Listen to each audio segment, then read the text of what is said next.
Imagine a brilliant quantum researcher, right? Like someone who can just casually map out the physics of the universe in their head. Oh, yeah.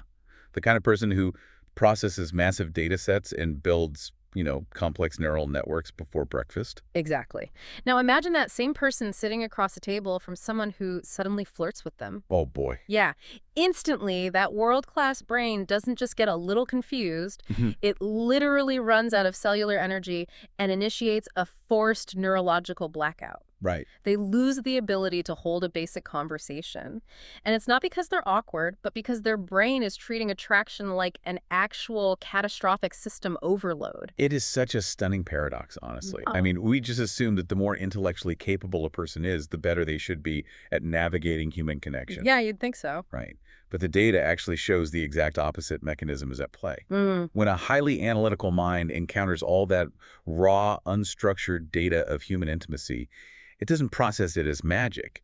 It processes it as high entropy noise. Which is wild. So welcome to this custom deep dive put together specifically for you listening right now. Today, we're unpacking a really fascinating stack of sources anchored by this highly structured, scientifically backed document. Yeah, the relational synthesis proposal. Exactly. And the core mission here is actually to present an argument to a Google DeepMind researcher named Tom Hennigan. Hmm. The goal is to prove, using rigorous science, that sexual arousal and the desire for intimacy are not these, like, chaotic, messy urges that analytical minds need to suppress. Right, they aren't irrational at all. No, they are incredibly intelligent, mathematically elegant survival tools. All right, so let's unpack this. Where do we even start? Well, the premise really requires us to completely dismantle the idea that attraction is random. Like if we look at evolutionary biology, arousal is essentially the brain's highest order reward system. Okay. It's basically an algorithm, right? Yeah. One designed to motivate us to do the incredibly resource-heavy work of reproducing and building a partnership. Mm-hmm. But it is entirely discriminatory. Meaning we're really picky. Exactly. And a July 2026 Dutch study by Nina van der Linden gives us the actual math on this. Yeah. She found that human relationship selection is driven by this ancient subconscious survival instinct to find a very specific archetype. Right, what they called a reliable cooperation partner. The paper uses the Dutch term betrouwbaar samenwerkingspartner. Yes, perfect pronunciation. Thanks. But it's fascinating because it details how our ancestors weren't just looking for, like, physical symmetry. They were scanning for high competence, accountability, and what the study calls daadkracht. Yeah, Daadkracht, which loosely translates to decisive power or, the ability to execute on a vision. Okay, so what does that look like today? Well, in a modern context, that doesn't mean fighting off a predator, right? It means finding someone who can look at a complex, chaotic situation, like a massive logistical problem or a failing system, and immediately architect a structural solution. Oh, wow. Which perfectly explains sapiosexuality, or That that intense sexual attraction to high intelligence. Because if your subconscious is basically acting as a ruthless background checker, it looks at an architect type like our DeepMind researcher, and it doesn't just see someone who's good at math. No, not at all. It sees a metabolically uncompromised partner. It sees someone who has the cognitive horsepower to protect, build, and basically ensure the survival of your shared resources. Exactly. And we can map that directly onto Jeffrey Miller's research on cognitive adaptations. I mean, Miller really changed the game by proving that mate choice evolved to counteract genetic entropy. Right, and genetic entropy is just the gradual buildup of minor negative mutations in a population's DNA over time, right? Yeah, exactly, over generations. And you obviously can't see genetic entropy with the naked eye, but the brain evolved to use intelligence, creativity, and verbal wit as proxies for genetic health because they are incredibly difficult traits to fake. Right, because if your brain is misfiring on a genetic level, you literally can't construct a brilliant joke or solve a quantum equation. Exactly. So we pick smart partners because the underlying genes are structurally sound. Our subconscious is running this highly calibrated algorithm, Mm. and arousal is just the alarm bell telling us, hey, we found a match. That makes so much sense. But here's my question.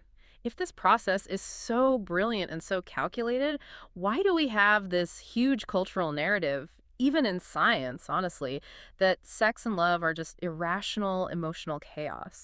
Well, for that, you have to look at the Cartesian split to understand why we misinterpret our own biology. Like Descartes. Exactly. Tracing back to Descartes, Western science developed this really entrenched habit of separating the logical computational machine of the mind from the subjective biological reality of the body. Got it. We categorize logic as real, and then we treat raw biological forces, like physical intimacy or intense attraction, as this uncomputable irrationality. Right, and the sources bring in Thomas Reid's common sense philosophy to counter that exact split, don't they? They do, yeah. Reid basically argued that immediate human connection and basic biological realities are the actual foundation of reality. And these hyper-rational frameworks we build, those are really just detached coping mechanisms to hide from raw human truths. Precisely. And the friction between that raw biological reality and a hyper-rational framework creates a massive cognitive bottleneck. Especially for certain types of thinkers. Oh, definitely. This is especially true for someone with a twice exceptional, or 2E, cognitive profile. A 2E brain is often described as spiky. Spiky, how so? Well, you have these gifted range reasoning abilities, like calculating abstract math, but that is coupled with constraints in processing speed or working memory when dealing with novel, unstructured data. And unstructured intimacy is like the ultimate novel data set. Oh, without a doubt. I mean, you are suddenly hit with microexpressions, shifts in vocal acoustics, tactile inputs, emotional subtext. It's just a massive parallel load of high entropy information all hitting the system at once. And the visual working memory of a 2E architect brain simply cannot handle that parallel load. Under the stress of all that unstructured emotional data, their working memory capacity just plummets. Wow. Yeah, the research indicates it drops to being able to hold just one or two items simultaneously. Dropping to one or two items, that means the system is effectively crashing. Exactly. And this is where we get to the bioenergetic freeze, which is arguably the most fascinating mechanism in this entire stack. Yeah. Because the brain doesn't just get confused, right? It experiences a literal prefrontal ATP deficit. Yes. ATP, or adenosine triphosphate, is the fundamental energy currency of the cell. When the prefrontal cortex is hit with this overwhelming parallel load of emotional data, it just burns through its ATP reserves trying to compute the uncomputable. Right. And once those cellular energy levels drop below a critical threshold, it triggers specific potassium channels in the brain, specifically the KIR6.2 containing channels. Okay, let's break down how those channels actually work, because it's not a metaphor, it is a physical failsafe, right? It is absolutely a biological circuit breaker. So when ATP is high, these channels stay closed, and the neuron fires normally. But when the energy drops, the lack of ATP causes these KIR6.2 channels to physically open in the cell membrane. Oh, wow. And the potassium rushes out of the cell. Yeah. This hyperpolarizes the neuron, meaning it drops the neuron's internal electrical charge so low that it physically cannot fire. The prefrontal cortex basically enforces a blackout to protect its baseline capacity from permanent damage. So the person freezing is literally locked out of their own executive function. Exactly. But they don't consciously know that's happening, do they? The sources compare the subjective experience of this freeze to the Vection illusion, which was studied by behavioral researchers Charnes and Rusticchini. Yeah, the Vection illusion. That's that visceral feeling you get when you're sitting on a stationary train and the train next to you starts moving. Oh, I know that feeling. Right. Your visual field shifts, and your brain automatically tricks you into feeling like you're the one moving. You brace yourself, even though you're completely still. Because your brain hates a vacuum of information, so it just invents a physical sensation to explain the visual data. Precisely. And the cognitive freeze operates with that exact same automaticity. Yeah. Because analytical thinkers operate within that Cartesian split. Yeah. Believing their mind is always a perfectly rational machine, they completely misinterpret their own biological lag. Right. They don't think, oh, my KIR6.2 channels are open because of an ATP deficit. No, of course not. They think my partner is being completely unreasonable and demanding. They literally invent a social explanation for a metabolic crisis. That is wild. Okay, but here's where I have to push back a little. Sure. If attraction is this brilliant, mathematically sound evolutionary tool designed to pair us with the ultimate survival partner, isn't a total system shutdown a catastrophic design flaw? It seems like it, doesn't it? Yeah. Like, how do two highly intelligent people ever connect if one of them is bioenergetically crashing every time things get intimate? Well, that is the exact problem the relational synthesis proposal is designed to solve. Because you cannot force a capacity-constrained brain to process parallel emotional data. Okay, so what do you do? You have to bypass the defense mechanisms by engineering the intimacy itself. You have to move the data from parallel processing to serial processing using a structured framework. Right, and the primary framework the sources suggest is called P per point Reason, example, point. They describe it as an insulated optical cable for human emotion. I love that analogy. The optical cable is perfect because it's all about eliminating signal loss. By delivering emotional content sequentially, step by step, you do the grueling prefrontal sorting before the data even reaches the other person's brain. So you lead with a clear point, like, I want to spend time with you, which acts as a non-threatening retrieval cue. Exactly. Then because I value your analytical perspective. Then an example like when we discussed that paper yesterday, Right. and then back to the point. Yes. You are feeding the architect's brain in its native dialect. Because it's sequential, it completely bypasses the freeze. You never trigger the ATP deficit because you aren't dumping all those raw emotional acoustics on them at once. Right, which actually aligns perfectly with how human intimacy evolved in the first place, if we look back at Geoffrey Miller's concept of the sequential filter. Oh, absolutely. Miller demonstrated that humans naturally filter intimacy in stages just to protect cognitive load. Like we use physical cues from across a room to filter who we even want to talk to. Yeah. Then we use the resulting conversation to decide who we might want to have physical intimacy with. Right. And we use that physical intimacy to decide who we might want to partner with long term. Yeah. PRPP just honors that biological sequencing, but applies it to emotional communication. It's all about structuring the input, which brings us to the Tungara Frog study by Amanda Leah and Michael Ryan. This completely blew my mind. Oh, it's such a great study. It perfectly illustrates a concept called perceptual rescue. Right. So in the wild, female frogs are highly attuned to male mating calls. But if Leah and Ryan manipulated the audio, like if they displaced it or added a silent gap, the female frogs completely rejected it. The unstructured audio became totally aversive. Because the frog's brain couldn't process the broken audio, so it just shut down the attraction. Exactly. But then the researchers introduced a synchronized visual cue.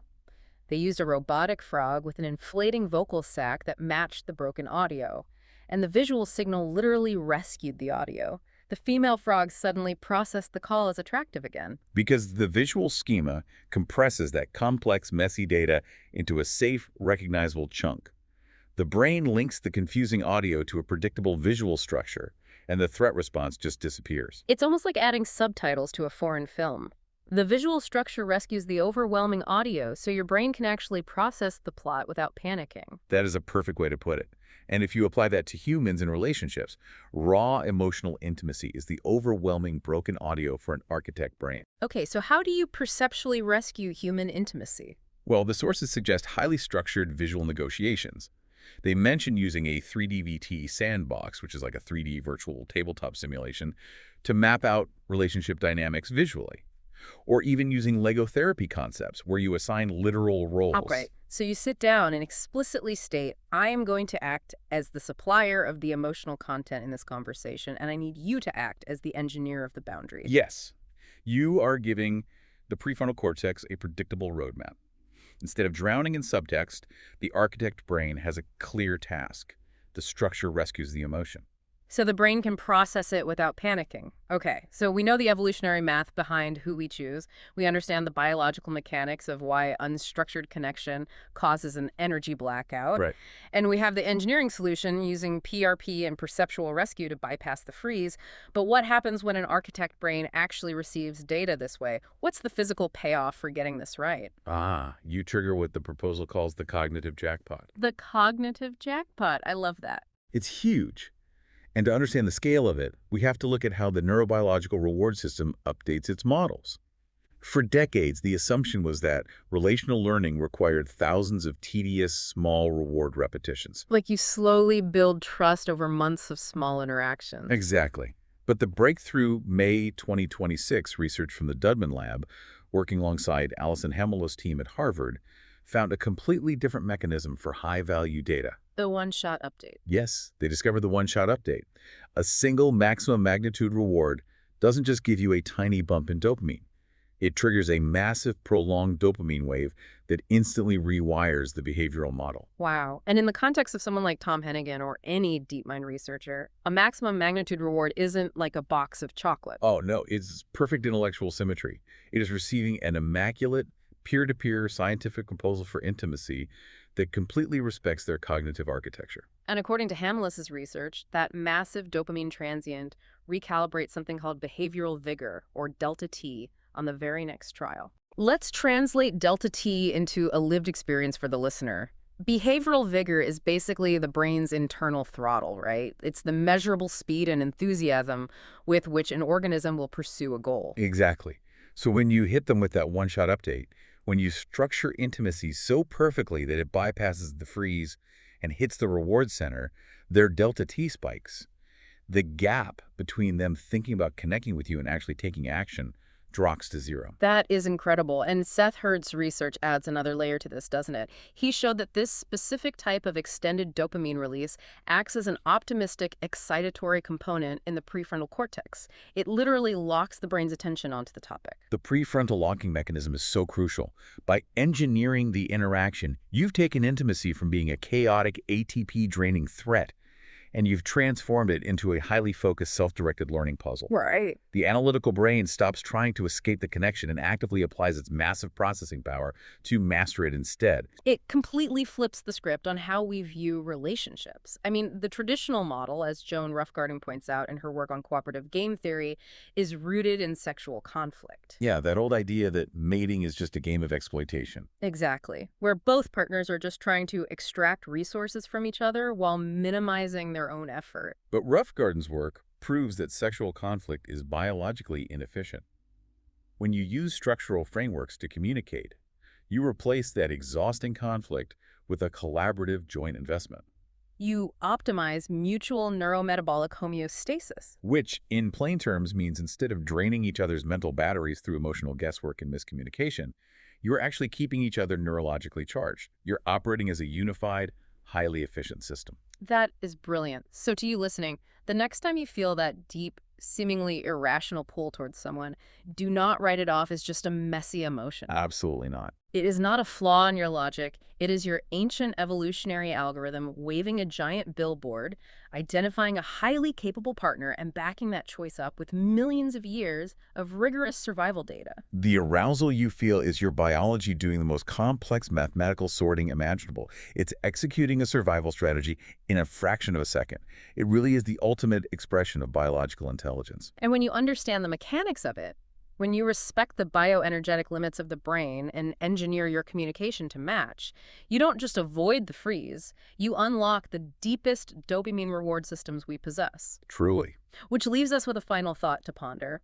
If our deepest, most passionate romantic urges can actually be perfectly mapped out through quantum decision theory, ATP deficits, and dopamine transients, Right. wait, I mean, if they can be mapped out so precisely, what does that mean for the concept of free will and who we love? Ooh, that's a big question. Right.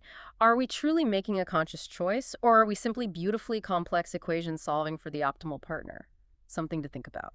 Thanks for joining us on this deep dive.